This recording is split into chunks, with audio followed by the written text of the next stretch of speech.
A uranium oxide compound is found to be 84.80% uranium by mass.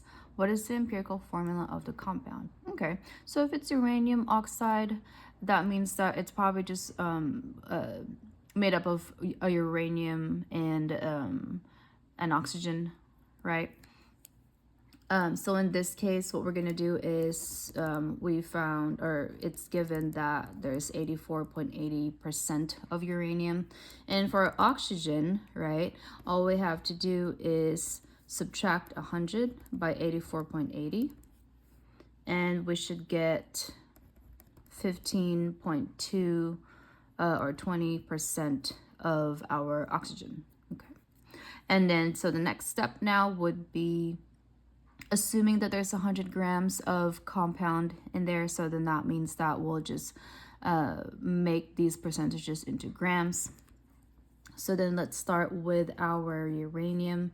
We have 84.80 grams of uranium. We want to convert that to moles.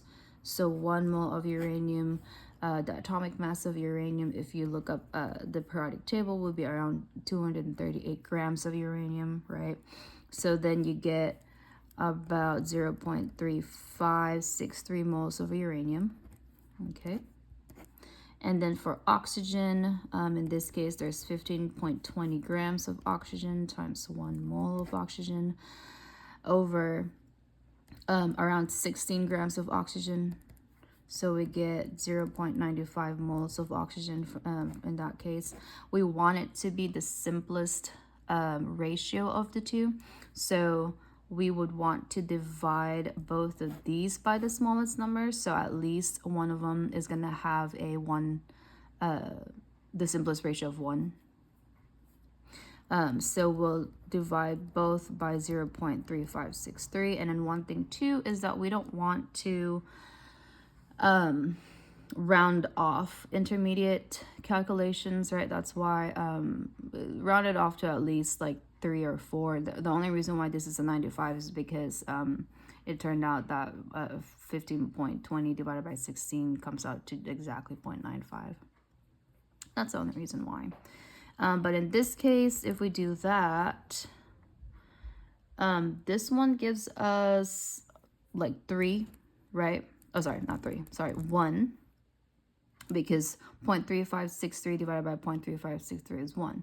Now, when we divide 0.95 by 0.3563, we get around 0.333 for that. So we're like, okay, now these ones are potential subscripts for our atoms, right? And we can't really have any decimal or any fractions for our subscripts. So we want them to be whole numbers, right? So in this case, for this one, it's a 0.333. It's probably best to multiply it with a 3. Okay. Now, in this case, what happens is, let's see,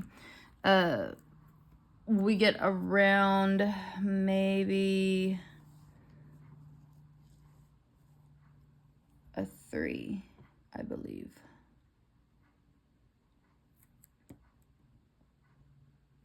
Scratch that.